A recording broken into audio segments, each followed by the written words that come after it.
Assalamualaikum warahmatullahi wabarakatuh. Apa kabar mahasiswa sekalian? Semoga semua dalam keadaan sehat walafiat. Video kali ini kita akan membahas pelajaran bahasa Indonesia dengan submateri sejarah, fungsi, dan kedudukan bahasa Indonesia.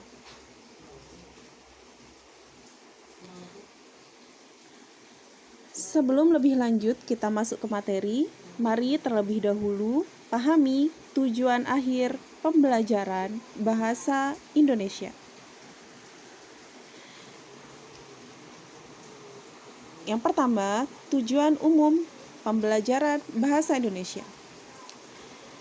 Mahasiswa diharapkan memiliki sikap positif terhadap bahasa Indonesia melalui kesetiaan, kebanggaan, serta kesadaran dalam menggunakan norma bahasa. Kemudian, diharapkan mahasiswa terampil berkomunikasi baik secara lisan maupun tulisan menggunakan bahasa Indonesia yang baik dan benar. Berikutnya, mahasiswa diharapkan mampu menggunakan bahasa Indonesia dalam menguasai, menerapkan, dan mengembangkan ilmu pengetahuan, teknologi, dan seni dengan penuh rasa tanggung jawab sebagai warga negara yang berkepribadian mulia.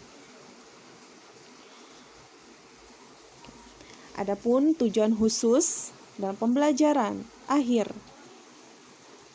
bahasa Indonesia, yang pertama, mahasiswa mampu membuat karya ilmiah sederhana menggunakan bahasa Indonesia yang baik dan benar. Mahasiswa mampu menerapkan penggunaan bahasa Indonesia yang baik dan benar dalam tugas-tugas yang diberikan oleh dosen yang lain.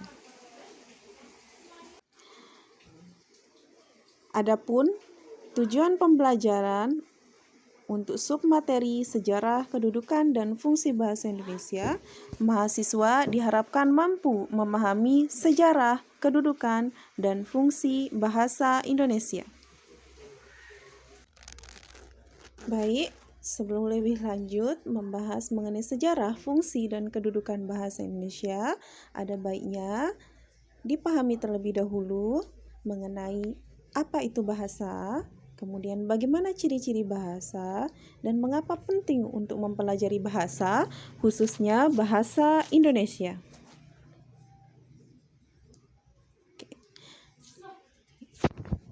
Baik, kita mulai dari membahas mengenai hakikat bahasa menurut para ahli.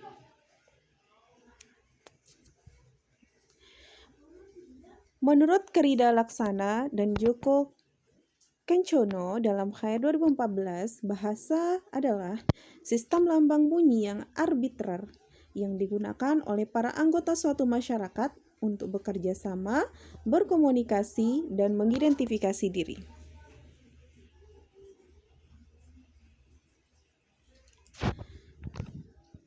Adapun di dalam Diknas dinyatakan, bahasa merupakan ucapan pikiran dan perasaan manusia secara teratur yang mempergunakan bunyi sebagai alatnya.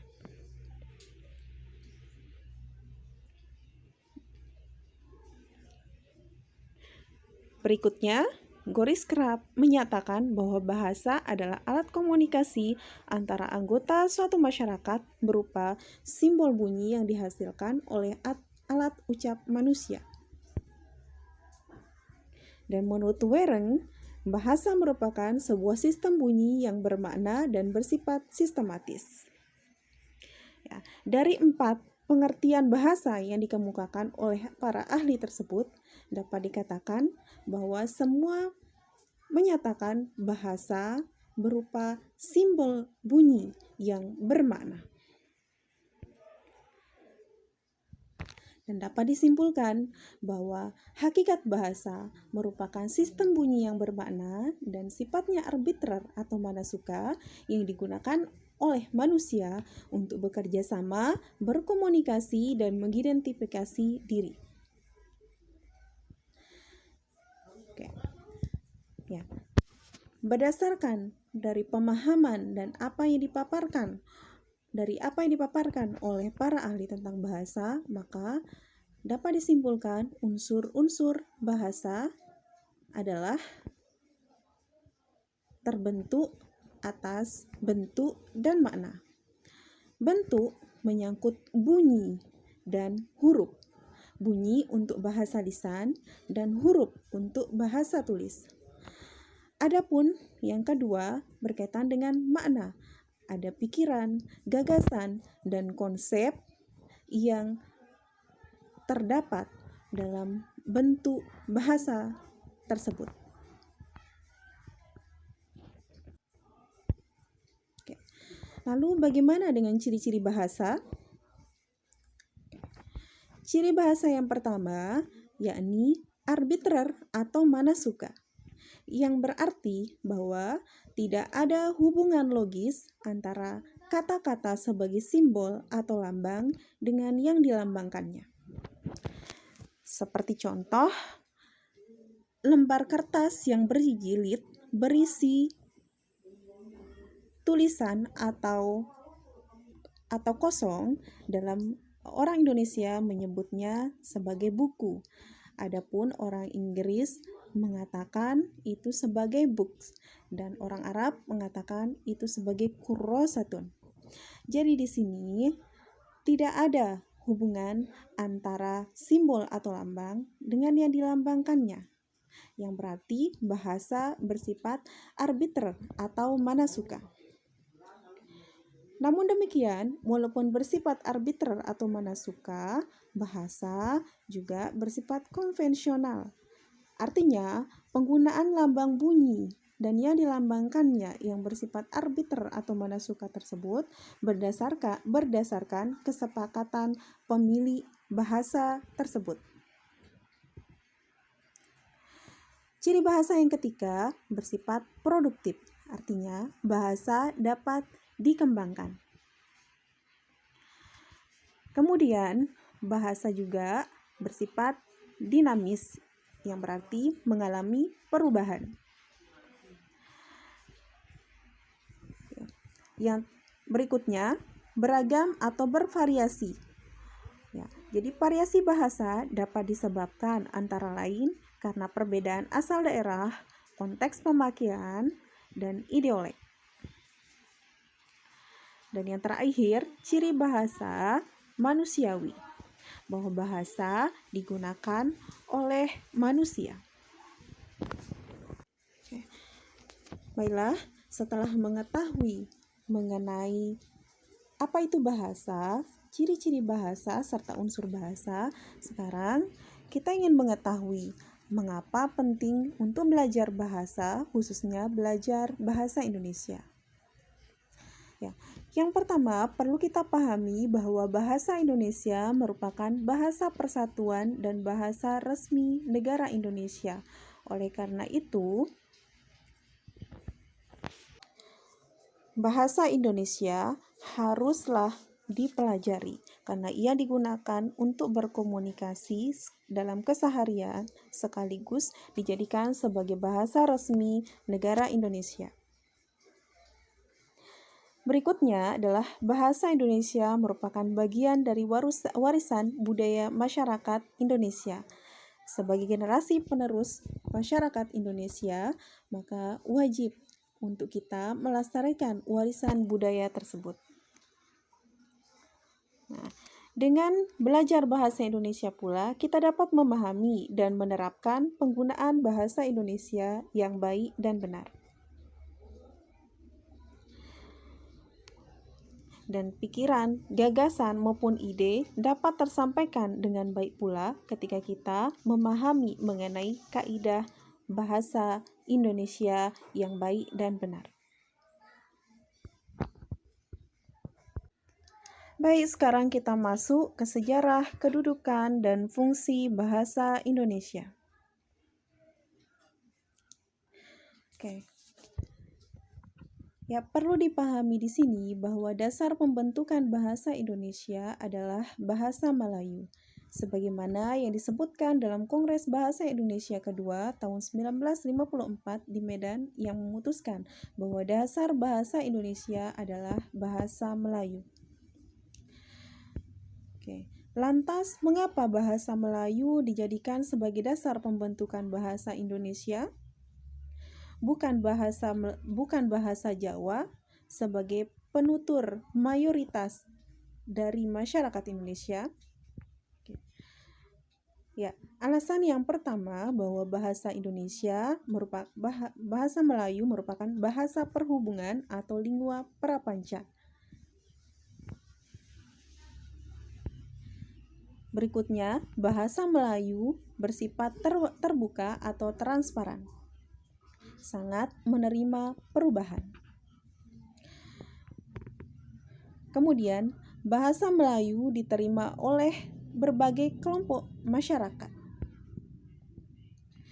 Bahasa Melayu tidak mengenal tingkatan sebagaimana yang terdapat pada bahasa daerah lainnya, semisal bahasa Jawa.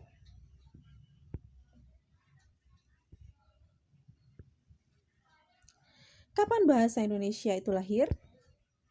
Ya, bahasa Indonesia lahir pada 28 Oktober 1928 melalui Ikrar Sumpah Pemuda. Jadi, bahasa Indonesia lahir sebelum kemerdekaan Indonesia. Mari kita baca secara bersama-sama Sumpah Pemuda. Kami putra-putri Indonesia mengaku bertumpah darah satu tanah air Indonesia. Kami putra dan putri Indonesia mengaku berbangsa satu bangsa Indonesia.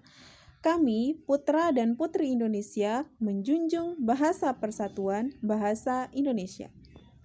Nah, dari Sumpah Pemuda inilah maka resmilah bahasa Indonesia menjadi bahasa persatuan masyarakat Indonesia. Lalu, bagaimana kedudukan bahasa Indonesia? Kedudukan bahasa Indonesia dapat dikatakan berkedudukan sebagai bahasa persatuan sekaligus sebagai bahasa negara.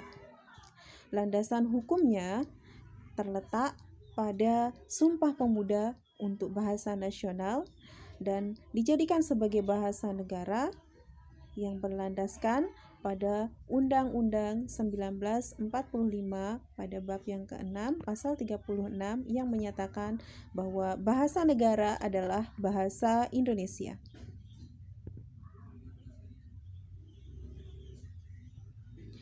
Oke. Bahasa Indonesia sebagai bahasa resmi negara Indonesia dipahami dari pasal 25 ayat 3 yang menyatakan bahwa bahasa Indonesia sebagai bahasa resmi negara berfungsi sebagai bahasa resmi kenegaraan, bahasa pengantar pendidikan, komunikasi tingkat nasional, pengembangan kebudayaan nasional, transaksi dan dokumentasi niaga, serta sarana pengembangan dan pemanfaatan ilmu pengetahuan, teknologi, seni, dan bahasa media massa. Adapun selanjutnya, kita temukan juga pada pasal 31 ayat yang pertama bahwa bahasa Indonesia wajib digunakan dalam nota kesepahaman atau perjanjian yang melibatkan lembaga negara, instansi pemerintahan Republik Indonesia, lembaga swasta Indonesia atau perseorangan warga negara Indonesia. Kemudian ayat 2 dalam pasal yang sama menyatakan bahwa nota kesepahaman atau perjanjian sebagaimana dimaksud pada ayat 1 yang melibatkan pihak asing ditulis juga dalam bahasa nasional pihak asing tersebut dan atau bahasa Inggris.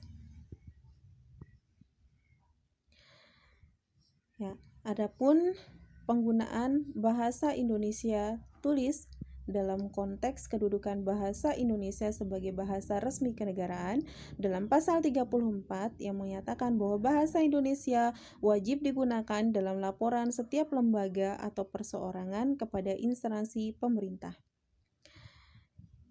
Adapun selanjutnya dinyatakan juga pada pasal 35 ayat 1, bahasa Indonesia wajib digunakan dalam penulisan karya ilmiah dan publikasi karya ilmiah di Indonesia.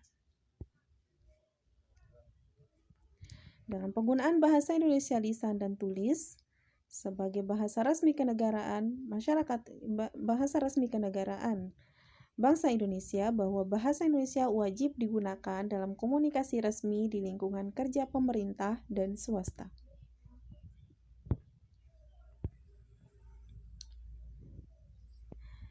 Pasal 32 ayat 1 bahwa bahasa Indonesia wajib digunakan dalam forum yang bersifat nasional atau forum yang bersifat internasional di Indonesia.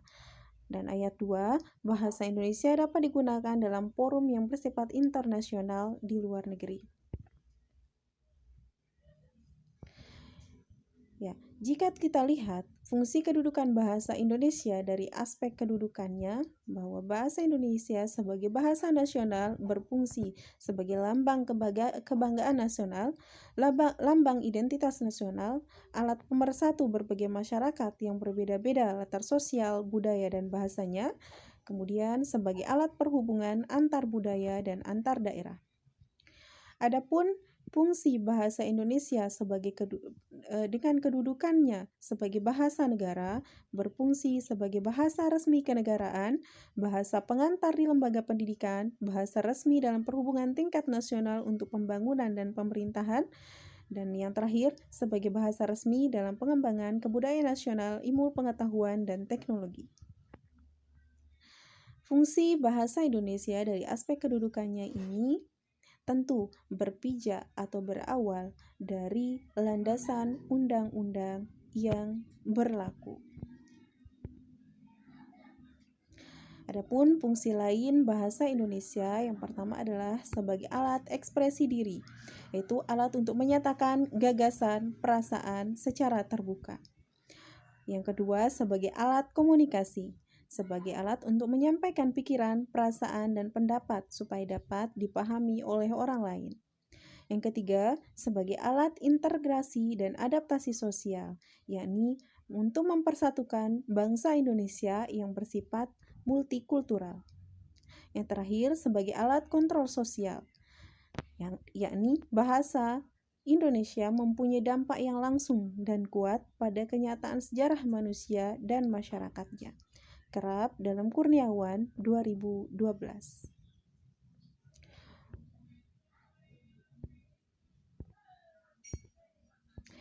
Baik, sekian dulu untuk materi sejarah, fungsi, dan kedudukan bahasa Indonesia kali ini.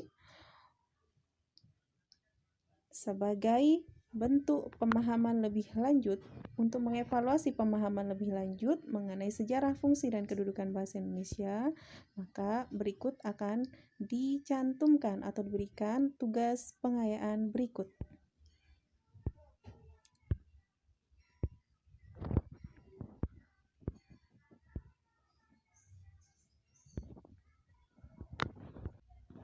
Silakan dijawab. Terima kasih. Wassalamualaikum warahmatullahi wabarakatuh.